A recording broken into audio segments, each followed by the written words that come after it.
You're watching News 25. Local coverage you can count on.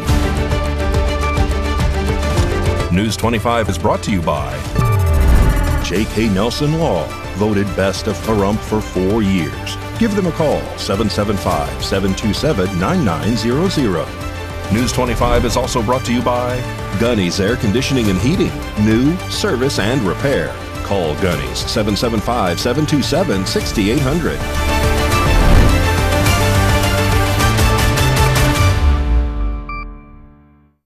Hello and welcome to this edition of News 25. I'm Unette Gentry. Thanks for joining us on Ace Country Radio, and we're also streaming at KPVM.TV. We're also on your Roku devices. It is Tuesday, May 19th. In our top story, a Pahrump stabbing victim's life is unfortunately hanging in the balance right now, as the man accused of carrying out that attack faced Judge Veto in court. Defense attorneys say the victim's condition could drastically change the course of the case, as the suspect now stands accused of attempted murder. Aaron Drennan appeared in Judge Vito's courtroom today, May 19th, for his preliminary hearing. During the proceedings, Drennan's defense attorney, Mr. Gibson, requested a continuance, citing new discovery in the case and the condition of the victim, who remains hospitalized. According to the district attorney's office, the victim is in what they described as great peril. Officials say if the victim were to die, it could significantly change the direction and complexity of the case. We just received new discovery today, and also we want to keep our eye on the status of the alleged victim. According to the state, that he's in great peril right now, and if he dies, that will change the complexity of this case completely and how we proceed. Authorities also confirmed that a machete was recovered over the weekend. That evidence is still being processed and will be added to the case once it becomes available. A knife or machete was recovered on Saturday evening. He hasn't received photos of that yet. There's additional reports still forthcoming. I did explain to him I would give that to him as soon as I received them, but they didn't recover that till Saturday late in the evening, and I believe processing is still ongoing with that.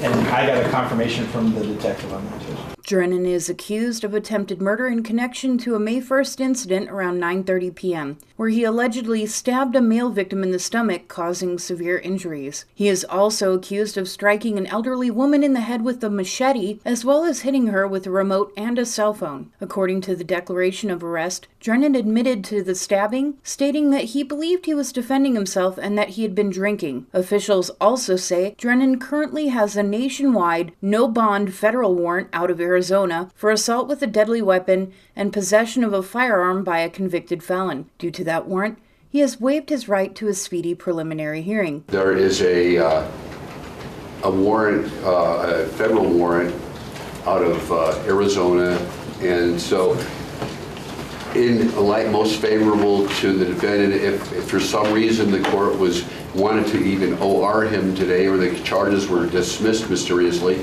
then the federals would pick him up, and then we would have to bring him back here later. So after explaining that to him, we agreed that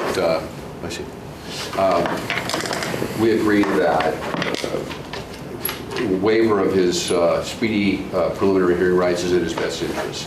Drennan is expected back in Justice Court on June 24th at 9 a.m. And in today's daily arrest report, residential burglary and possession of a controlled substance are some of the charges the suspect is facing today. News 25's Christy Willis has this story. The Daily Arrest Report is brought to you by Michelle Nelson for District Attorney, fighting for safer communities, standing up for victims, and working to end the revolving door in our justice system. Paid for by the committee to elect Michelle Nelson.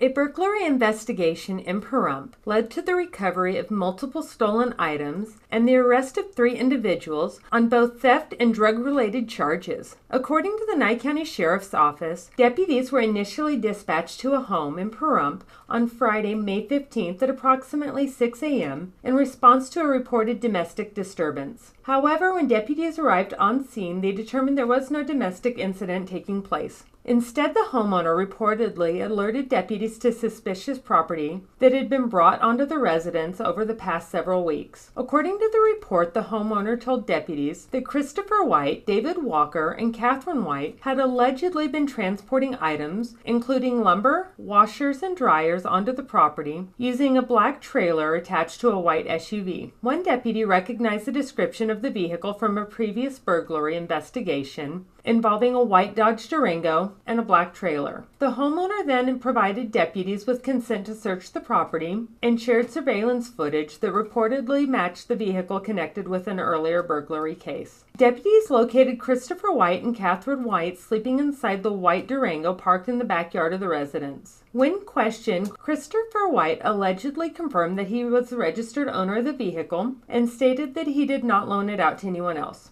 While investigating the property, deputies reportedly discovered a washer inside the residence matching the description of a stolen item connected to the burglary case. The homeowner advised deputies that David Walker had allegedly brought the washer onto the home about a month earlier. Deputies later obtained a search warrant for the residence, which was approved by Judge Michael Foley. During the search, investigators reportedly recovered a 75-inch flat-screen television, a wooden jewelry box containing stolen jewelry, and a photograph of the victim's children, along with a stolen LG washer. During the search, deputies also reportedly located drug paraphernalia containing a white crystallized substance inside David Walker's room. According to the report, Christopher White's Social Security card and Catherine White's EBT card were found nearby, leading deputies to believe all three individuals had access to the room. Investigators say David Walker admitted the substance was methamphetamine. While being booked into the Nye County Detention Center, Christopher White was also allegedly found in possession of a separate bag containing a white crystallized substance that later tested presumptive positive for methamphetamine. All three individuals were transported and booked into the Nye County Detention Center. Christopher White was charged with 1 count of residential burglary, 1 count of possession of stolen property, and 1 count of possession of a Schedule II controlled substance. Catherine White was charged with 1 count of residential burglary, 1 count of possession of stolen property, and 1 count of possession of a Schedule II controlled substance. David Walker was charged with 1 count of possession of a Schedule II controlled substance. Both Catherine White and Christopher White are scheduled to appear in court on May 21st at 9 a.m. Both are currently being held at the Nye County Detention Center without bail.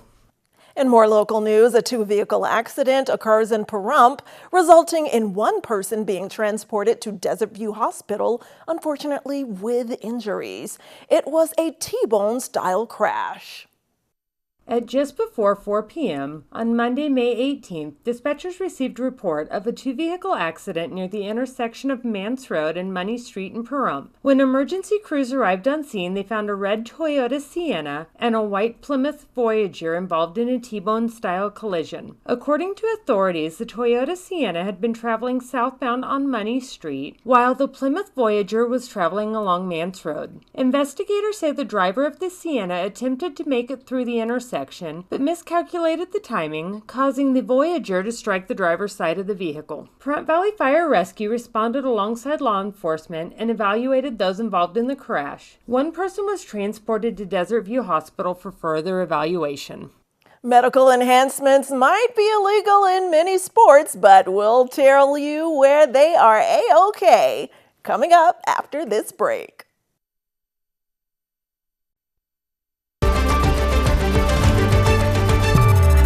You're watching News 25. Local coverage you can count on.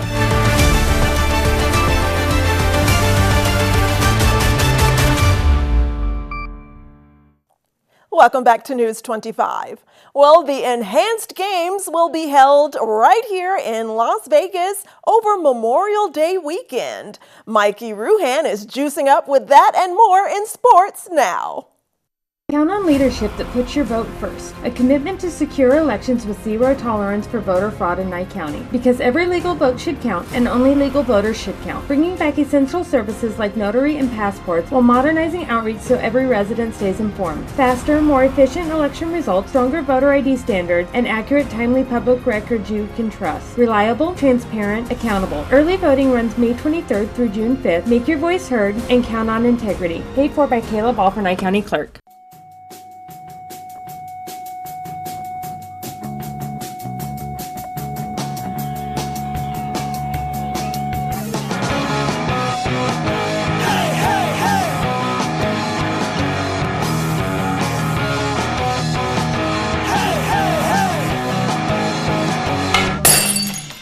Time now for your News 25 look at sports and streaming at KPVM.TV and now on Roku devices. The stage is set.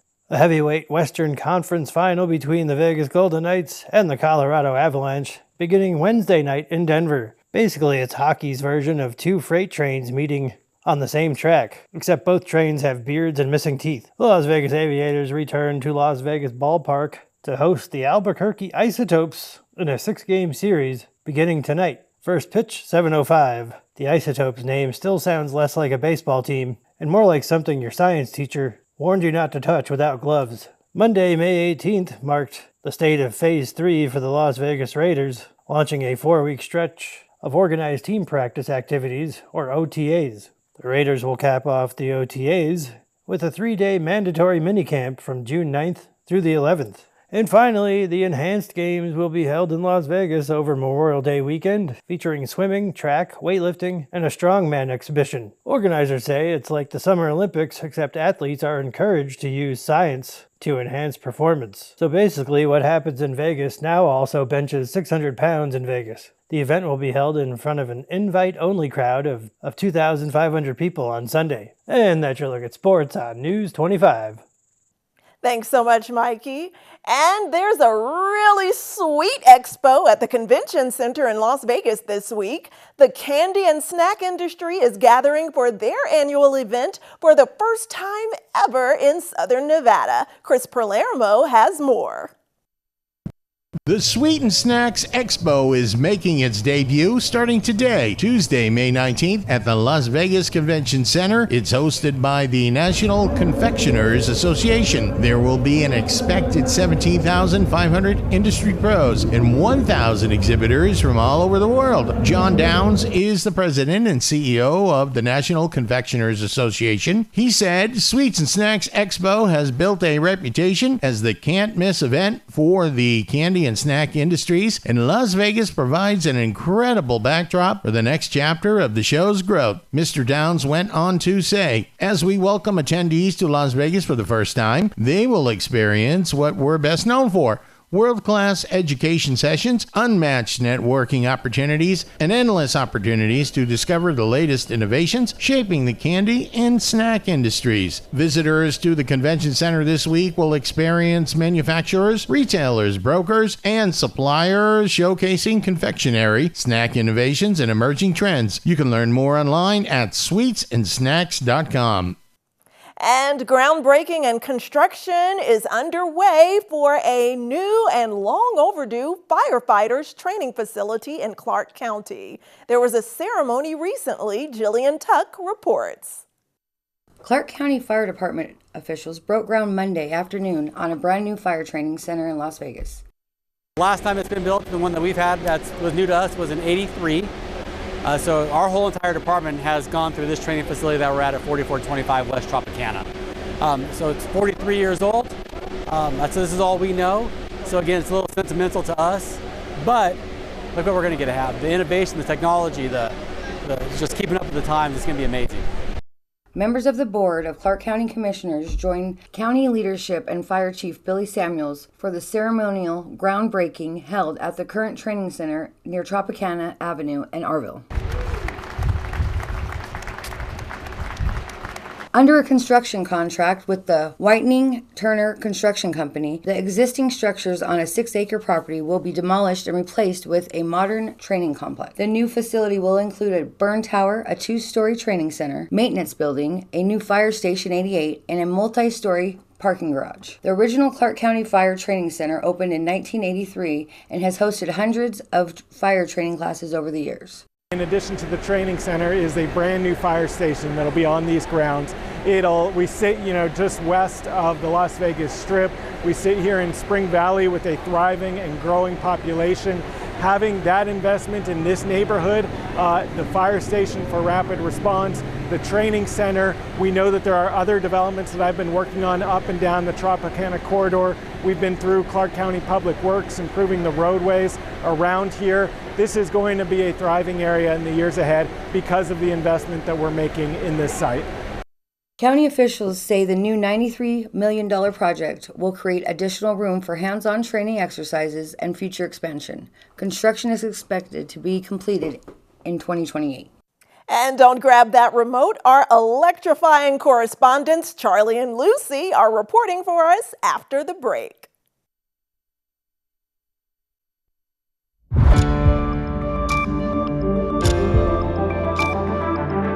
You're watching News 25. Local coverage you can count on.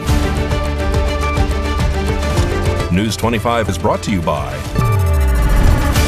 Mountain West Lawyer, Injury Attorneys, 727-9500. Welcome back. Well, if you didn't know, this month is Electrical Safety Month. So this May, Valley Electric Association is focusing on sharing some important safety tips from CFL Charlie and LED Lucy.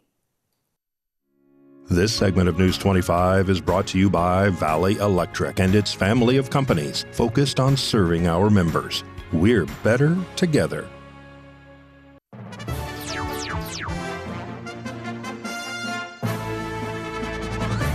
CFL Charlie here, and welcome to ESN, the Energy Safety Network. Our top story tonight, overworked outlets. For more, we go to LED Lucy at the scene. Thanks, Charlie. I'm here in a living room where we have an overloaded electrical outlet. To stay safe, avoid plugging too many things into one socket. Also, watch for cords and cables like this strewn across your floor. Keep them neat and keep an eye out. You could trip or pull the outlet out of the wall. Back to you, Charlie. Great stuff, Lucy. This just in, breaking news on breaking bad energy habits, electricity and water.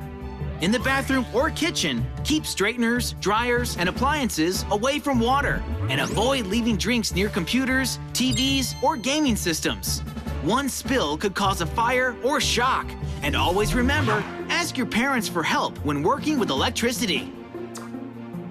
Well, that's it for us here at the Energy Safety Network. Stay in the know with electricity and stay safe. Explore more at kidsenergyzone.com.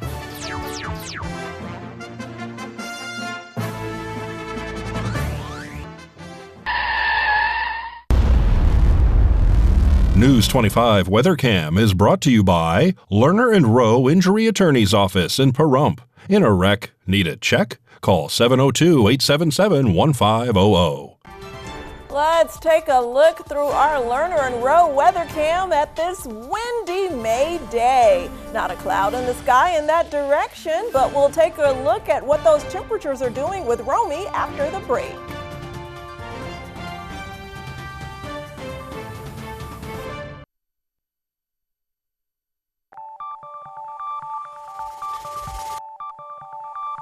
Weather is sponsored by the Nevada Dairy Farmers and the Dairy Council of Nevada, sharing the love of all things dairy. Celebrate the best moments with milk. Milk the moment. And the weather is also brought to you by the Ponderosa Dairy, Nevada's largest dairy, fresh from our farm to your table.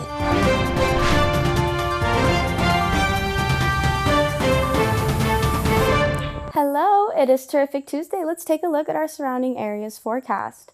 Fernley and Fallon twinning today at 72 degrees. Carson City with a high of 71. Tonopah at 64. Goldfield at 67. Beatty at 79. Amargosa and Las Vegas at 82. And Death Valley with a high of 92 degrees. Currently here in Pahrump, it is 78 degrees. The high today was 80 degrees. Winds coming from the north at 13 miles per hour. Humidity at 9%, and the sunrise was at 5:34 a.m. Tonight, the sunset will be at 7:46, humidity at 12%, winds coming from the northeast at 9 miles per hour, and the low will be 55 degrees. Now let's take a look at our 7-day forecast. On Wednesday, the high will be 87 degrees, Thursday 92, Friday partly cloudy with a high of 92 degrees, Saturday, Sunday, and Monday, highs of 93 degrees, Tuesday, a high of 87 degrees, and that was the weather. Now back to the desk. Thanks so much, Romy, and it looks like things are heating back up for Memorial Day, the unofficial start of summer. Everyone stay cool out there. Well, that does it for this edition of News 25. I'm Unette Gentry, and from all of us here at KPVM and A's Country Radio, thanks so much for tuning in, and we'll see you on the air next newscast. Good night.